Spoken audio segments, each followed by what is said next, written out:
Now, Hassan alBanna was assassinated on February 19th, 1949. This brought about a little confusion in the leadership of the Brotherhood. There was, they had a leader. His brother was part of the leadership, but there was no one of the charisma of alBanna.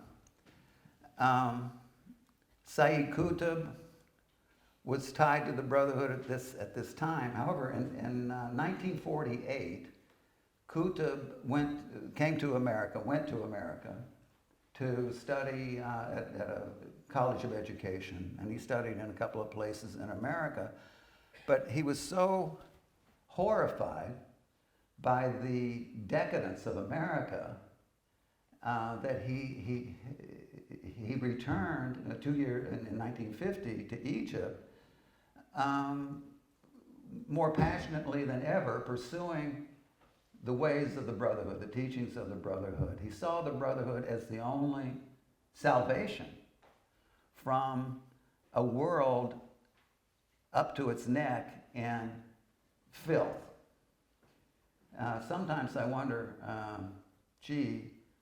what if he had come to the USA today? This is 1948, right? When you couldn't say damn on the radio, right? So, anyway, it's this, he knew, he had some sense in Egypt of the colonial contamination, all that, but when he was in America, he saw what he took to be the real decadence, the moral decadence, the absence of social justice, and of course, who's behind it? The Jews. Now, the Jew as the source of all evil is part of the category of the thinking, is a category in the thinking of the Brotherhood. So Qutb didn't come to that conclusion. He had that principle going with him into the United States. So in 1950, he began to emerge as an ideological leader in the Muslim Brotherhood. And soon thereafter, however, when Nasser came to power, the Brotherhood was suppressed in Egypt. Nasser, who had been in the Muslim Brotherhood, knew exactly the threat that the Brotherhood posed for his regime, which he didn't want to. Nasser was not about making Egypt into an Islamic republic. No. He was Muslim, but he's, as Uzi Rabi indicated this morning, he didn't envision Egypt as an Islamic republic. So he suppressed the Brotherhood. Qutb, wrote this text in 1950 called "Our Struggle with the Jews." It's reminiscent of Hitler's struggle, Mein Kampf. In that text, he sees the extermination of the Jews as a religious duty. Sayyid Qutb is by far the most influential jihadist ideologue in the Middle East. Everybody reads Qutb. I would say more influential than Hassan alBanna. And these are some of his statements, that jihad aims at converting all humans on the entire earth. Whoops, I didn't mean to do that. How do I go back? Jihad aims at converting all humans on the entire earth. It is an expansionist militancy which aims at liberating the whole of mankind. This is in the name of freedom. This is in the name of purity. Beware of movements that promise purity.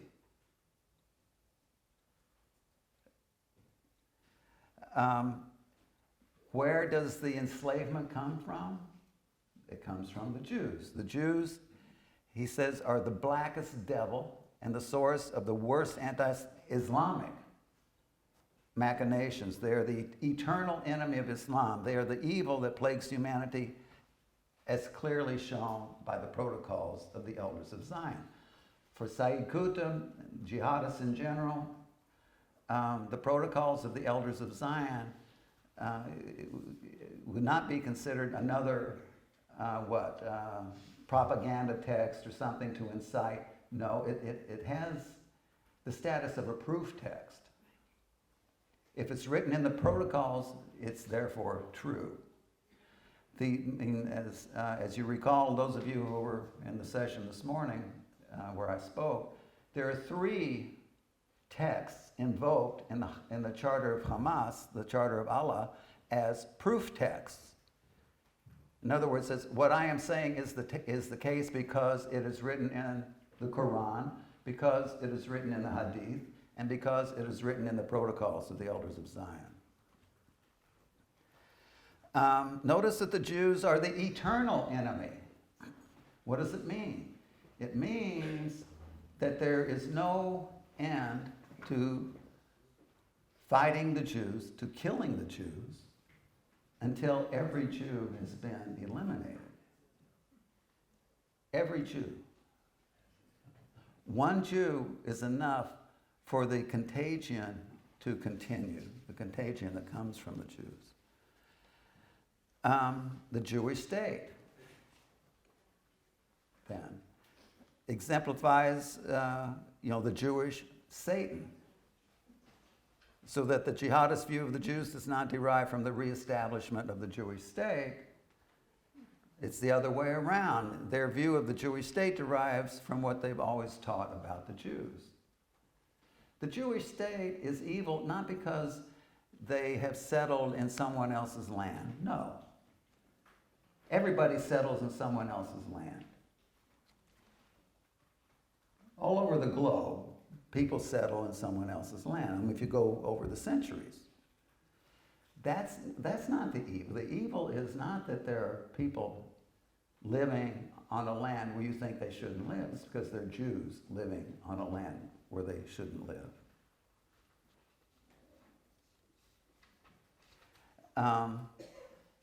That's why, otherwise, how could it exemplify Satan? They're not just colonialists, they're not just imperialists or whatever, they are satanic, they are demonic. It's not the presence of a hegemonic power, it's the presence of a demonic evil in their midst, which has to be opposed by any means necessary. Now, by the way, Sayyid Qutb was executed on the 29th of August in 1966. While he was in prison, he wrote one of his most famous texts called Milestones, which has wide circulation. In the meantime, in the 1950s, 60s, 70s, the Brotherhood is sending people, missionaries and messengers out into the region. By the end of the 1950s, they had more than 50 centers in Sudan. And one of the most devoted adherents of the Brotherhood in Sudan was Hassan al-Turabi.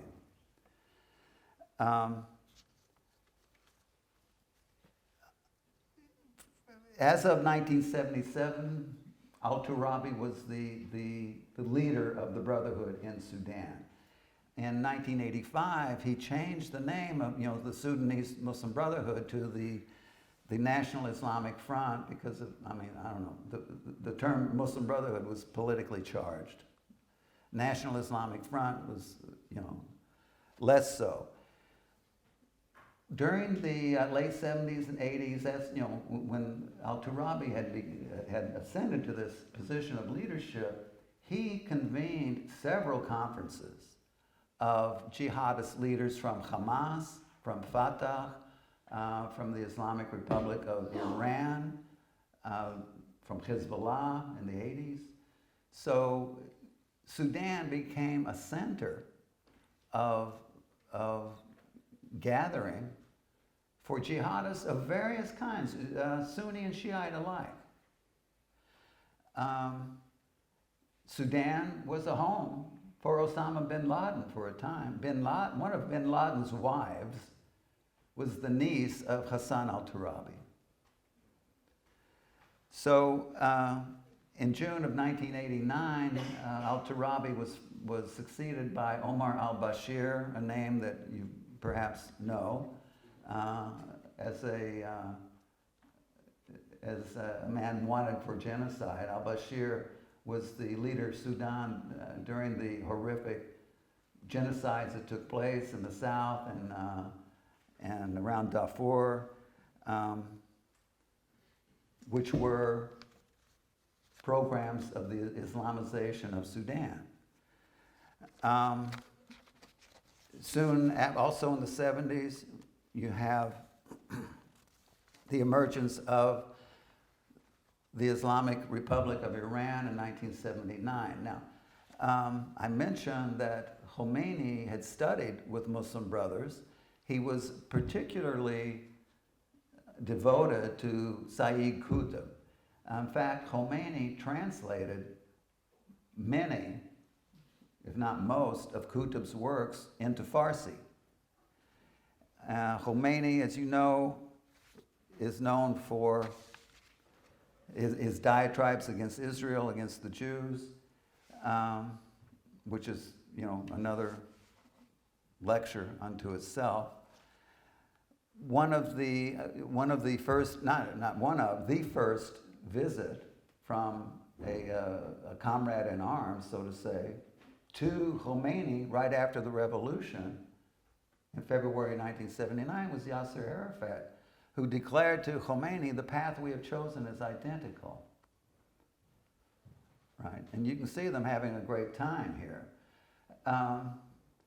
The path is identical. It's not exactly, certainly the aspiration is identical. How you get there is not necessarily identical.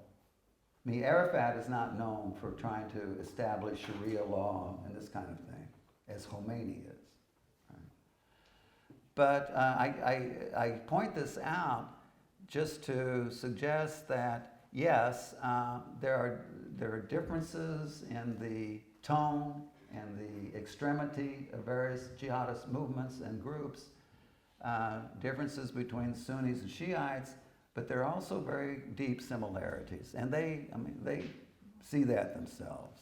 One of the more charming conceits of Arabic TV talk shows is that the speaker, be he a cleric or a politician, is often asked to recite a line or two of poetry or a song and uses it as an opportunity to punctuate whatever points he's trying to make during the rest of the show. And obviously in that way there is some relationship between the song and the rest of the chat. And it reflects more than my own desire to share this history with a mass audience, but also plainly the host's willingness to help me do that and to engage in a friendly discussion that serves to humanize a community that most Arab viewers have never seen except for soldiers brandishing a rifle and so on. And so in that respect, a broadcast like that is in a sense an antidote to the kind of material that is so familiar to all of you. And to the question, is it possible to roll back anti-Semitism in Arabic discourse? I argue, for reasons that you will be exposed to momentarily, that the answer is yes.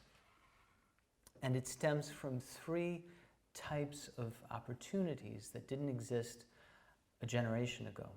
And they might be referred to as top-down, bottom-up, and outside-in. Top-down, in this context, means that in the well-known alignment that has emerged with Iran, Islamists and jihadists on the one hand, and Israel and certain Sunni Arab powers on the other, there is a sense that Israel is now in a de facto camp on security issues and perhaps to some extent economic ones as well. And so that creates perhaps a new opportunity to provide a measure of political cover for these arrangements by encouraging a new discussion about Jews and Israel among Arab publics. By bottom up, I'm referring to a rising grassroots trend, particularly among Arab youth, increasingly exposed to the culture of the global village, who, as part of a larger kind of a rebellion against the education systems they were reared in, feel that much of what they were taught about Judaism, the Jewish people, Israel, and so on, was untrue. They're more curious than ever before to learn more, and they are open and even keen to engage Israelis and Jews generally. So the possibility of encouraging that trend, empowering those young people, strengthening their hand, is another important opportunity. And finally, what I'm calling outside in refers to the fact that diaspora Jewish and Israeli elements of various sorts, some government, some outside government, are developing their own capacities to engage Arab publics in the Arabic language. And you'll be seeing some examples there. And that is a further form of mass communication that is potentially helpful in this regard. And between the top-down, the bottom-up, and the outside-in, there is now a sense of momentum in the Arab infosphere, whereby these different trends are in different ways reinforcing each other. Now, that's the good news. The bad news is that for each one of these, there's also a kind of a counter-trend, beginning on the top-down side. The same sense of Arab embattlement with respect to Iran, Shiite Islamists, and so on, is also encouraging another kind of discourse in which anti-Semitism features prominently. And to sort of illustrate that, I'm going to show you a clip from another television channel, also run by Saudis, called Wisal, which has its own way of encouraging people in the region to want to fight Iran. يا عرب بغداد واصحوا، هل بكم رجل حكيم؟ التشيع بذرة الكافر ابن سبع اليهودي قد دفنها باب فارس انتقاما من جدودي، كبرت وقامت تسلك خبثة تتعدى الحدودي، من كلامكم ثمرها عاش في حزب الرجيم، وكيف يعطى الخمس للحاخام لاعتل زنين. يا عرب إيران تطعن طعن أعراض محمد، لو بكم رجل غيور الدم بعوقه تجمد، انهضوا والشرك ساير والله إلا أن يخمد، موعد لله ما يخلف على بيض الرقيم. يا عرب إيران تبغى منكم حقد الوثار، يا عرب إيران تبغى تبدي الإسلام نار، يا عرب إيران تبغى داركم دار البوار، شوفوا القتل المنظم في شوارعكم ظليم. يا عرب بغداد صارت فارسية يا نيام، شوفوا السيستاني ما يفقه عروبية الكلام. So quite obviously, this represents a kind of a mutation of anti-Semitism, if you will, in the sense that, that the channel's desire to use every trick in the book to malign Shiites and Iran leads them quite naturally to employ anti-Semitism, feeding on the generations of brainwashing against Jews that are so strongly, that is so strongly felt in the region. I'm pleased to tell you that in 2014, the government of Saudi Arabia banned the TV channel Wisal. They evicted the studio and the broadcasters because the channel, through its programming, had incited a massacre in a Yemeni hospital, a massacre in 2 Shiite mosques in Saudi Arabia, a massacre of Shiites in Kuwait, and other acts of violence directly incited by the channel. Unfortunately, when a well-intentioned member of the Majlis Shura in Saudi Arabia, the Consultative Council, apparently out of an effort to encourage the kingdom to close down more such channels, tried to create an opinion poll on Twitter. He asked, in light of the fact that the Wisal channel incites sectarian violence and serves a factional agenda that sometimes is in tune with that of ISIS, do you support its having been closed? Just about 25,000 people responded to the poll on Twitter. 18% of them said, yes, we support the channel having been closed. 82% said no, they were opposed to the closure of the channel. So 18% is not a small number of people in a country of tens of millions, but 82% is surely a very large number of people. And that speaks to the fact that that rising trend, that encouraging trend I pointed to, remains a minority trend and is quite clearly embattled and intimidated by those who oppose it. Now, in addition to that problem, I mentioned the hope of outside-in engagement by Jews and Israelis through Arabic communications into Arab countries. It is at a very junior stage. There are attempts by, for example, American Jews to travel directly to the region and meet with heads of state. Here is Rabbi Mark Schneer, a kind of a maverick in the Jewish community, who has made the rounds of the Gulf and met with most Arab kings, as well as princes and presidents beyond the Gulf, and is widely covered in Israeli and American media, bringing the good tidings that he's met the king of Bahrain and so on. He's a wonderful guy. He loves Jews. He wants peace, etc. Alas, that message is not delivered to the Bahraini public through Bahrain's establishment media. They and Saudis and Emiratis and others who engage Rabbi Schneier and others from the Jewish community tend to not cover Jewish visits at all. And the coverage of the visits comes from opponents of these governments. So for example, here is coverage of this very visit on the Iraqi channel Al-Ahad, which has a massive audience across the Gulf.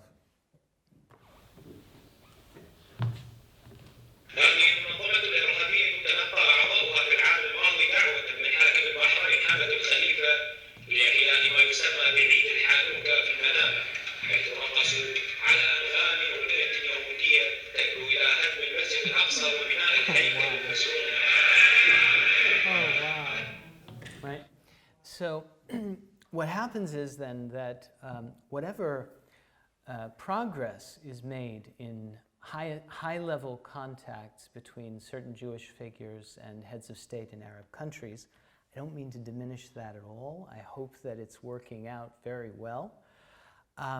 That is, not only is it not translating into a positive impact on the public discussion, it may even trigger a backlash. And often the Jewish groups are not even aware of the backlash, let alone in a position to respond to it in Arabic. So there's a kind of a game of pin the tail on the donkey going on here. So these are serious challenges to any prospect of positive change in top-down, bottom-up, or outside-in strategies. So as Charles mentioned, I wrote a book after working on these issues in the region for about 20 years to lay out the opportunities and the pitfalls and present a strategy to navigate them. Hassan alBanna made it clear quite at the beginning of the establishment of the Muslim Brotherhood. The fight for what he calls the Muslim Brothers do not fight for the caliphate. Caliphate is something traditional. They fight for an Islamic Sharia state. And so many people in the West do not know that. But the Sharia state is something else than caliphate. Yeah? And the term Islamism is not an invention of Europeans or Americans, as some politically corrected idiots argue. If you read the writing of Hassan alBanna, Hassan alBanna says, Al-Islam huwa al-Islamiyya. Islam consists or is based on Islamism. Islamiyya, Islamism. And al-Islamiyya hiya, and Islamism is al-Islam huwa deen wa dawla, is based on the unity between state order and religious belief in Islam. And this is what Islamism is all about. It's not about terrorism. It's about the Sharia state. This is more dangerous. Yeah? But Hassan alBanna was a demagogue, was an agitator. He was not an intellectual.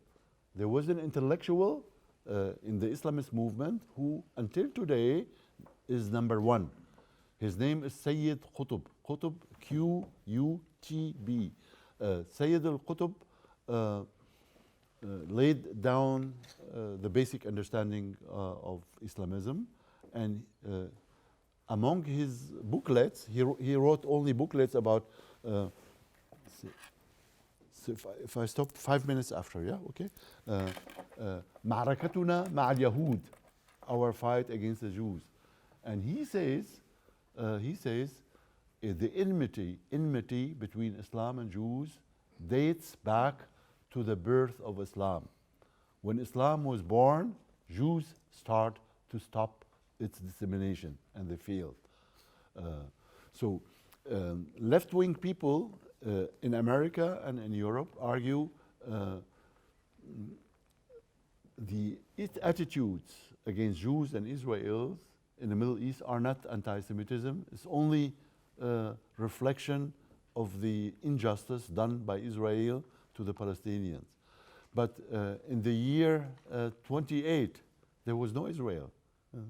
So why there were Islamist anti-Semitism without Israel? And when Sayyid Qutb published his book, our fight or our battle against the Jews, معركتنا مع اليهود, there was no Israel either. Yeah? So these facts belie the justification and the belittling of Islamist anti-Semitism by the left and by Western media. Yeah? And so Sayyid Qutb is very important, and at the present there's Qaradawi. Qaradawi is a very old man who lives in Qatar, so he is the heir of Sayyid Qutb and in disseminating anti-Semitism. And he is also the intellectual father of contemporary Islamism. And Islamism, represented by the Muslim Brother, is not Muslim Brothers, is not only a problem of the Middle East. It is a problem of Europe. An Italo-American scholar, his name is Giovanni Lorenzo, published a very important book by Columbia University Press, the Muslim Brother in Western Europe. And he presents, you addressed that this morning, they are very powerful in Europe, in institutions, and Europeans are in a combination, I'm sorry to say that, combination of idiotism, stupidity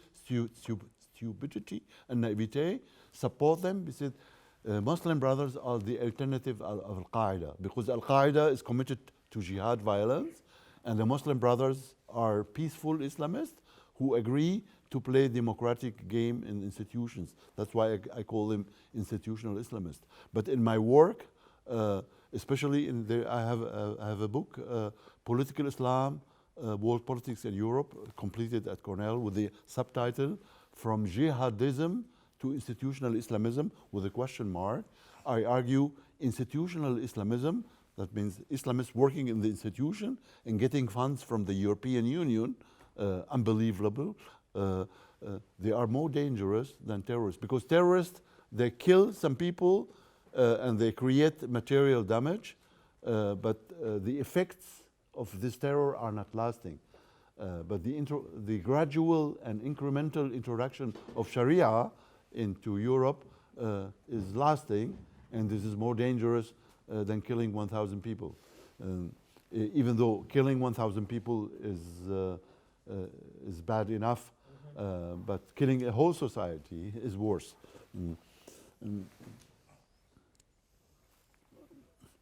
I come now to the last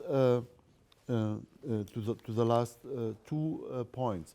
The first point, there is there's an argument that one should talk to Islamists to appease them. And one of the people, the most powerful person of appeasing Islamism in the West was Mr. Obama. I was so positive and so enthusiastic about him.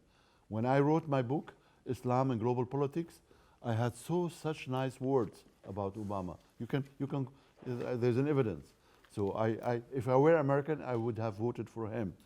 But when he went to Cairo to deliver a speech ending the war, but there was no war, America with Islam, he accepted against the will of the Egyptian government that 15 leaders of the Muslim Brotherhood attend the talk, and he talked to them after that. Yeah, I made a mistake when I was talking to the earlier audience, and I will not repeat it. And first the facts, and I tell you what mistake which I done, and I will correct it now. There is a distinction. Yeah, I have 6 minutes. I can do it.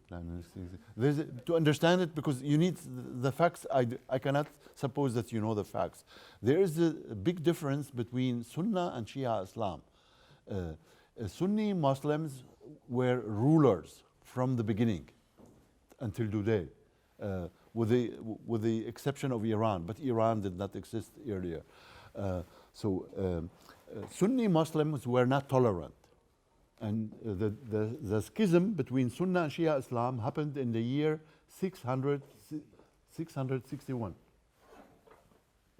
The schism, I'm sorry, is anything wrong? He was worried about the sign. Yeah. And he wanted me to move the sign, but I was worried Okay. if I moved the sign, he Okay. would be able to see. I Okay. apologize. Okay, no. So can I continue now? No, I'm Okay. so sorry. I Okay. didn't mean to- The schism between Sunnah and Shia happened, and I cannot explain it because I need a full lecture for it. But just there was a schism between Sunnah and Shia Islam, 661, and the Sunni Muslims were ruling, and they were a majority, and they were killing and torturing and doing whatever they could do with the Shi'is. And this is an indication of the lack of tolerance of Islam, because the Shi'i Muslims were also Muslims, but they had different views. And religious freedom means that you accept that. But Sunni Muslims did not accept that. So the Shi'is went underground, and to protect their lives, they introduced lying as a doctrine in their religious thought. So lying, and the name of lying is taqiyya. Taqiyya means literally dissemination. Yeah? So you say in public, I'm a Sunni, but in your heart you are Shi'i and you practice Shia. And this is the major difference between Sunnah and Shia Islam. In Sunnah Islam, I grew up as a Sunni Muslim. Kutman means silence or hiding of your own idea. This is a sin in Sunni Islam. So I must say what I think. But the Sunni Islamists have learned from Iran to lie. And they introduced a new concept in Sunni Islam, which is iham. Iham, I spell it I-H-A-M, iham.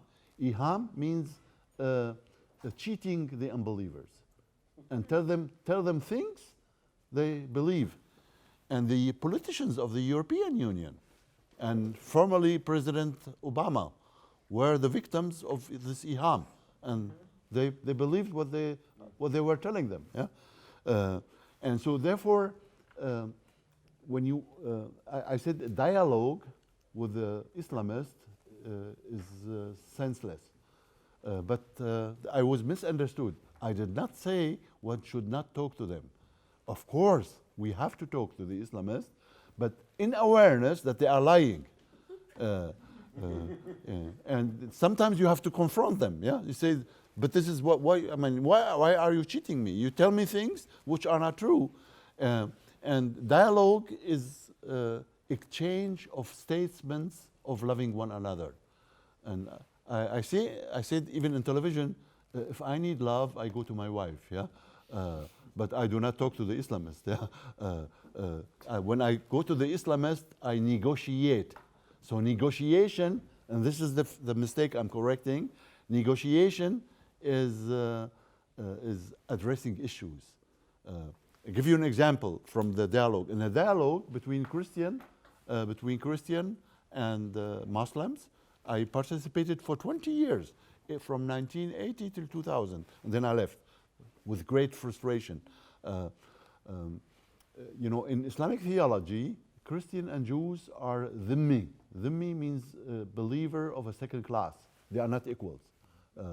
But in a dialogue, when I talk to you and I look at you as inferior person, probably if you are proud of yourself and if your self-esteem is healthy, you would not accept attributing to you a status of second class.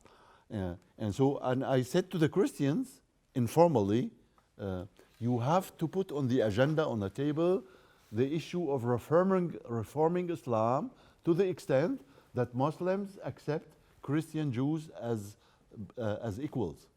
And the Christians, you see how I should not use a word for that, yeah, but please imagine it, yeah.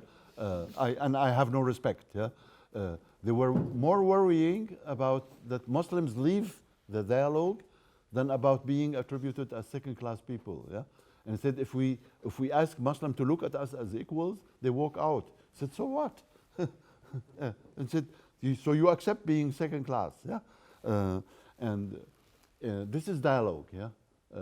And dialogue means exchange of goodwill statements. But I'm a political scientist and study international relations. If there are conflict, we sit together and we say, we identify the conflict and what are the underlying causes. And we talk about it and we try to find a solution. No taboos, hard talk. So I agree we have to talk to the Islamists because they are very powerful, yeah? Very powerful. You cannot ignore them. But do not, you know, there's the American word I like playing games. But don't allow them to play games with you, yeah? Unless you accept to being treated as a stupid.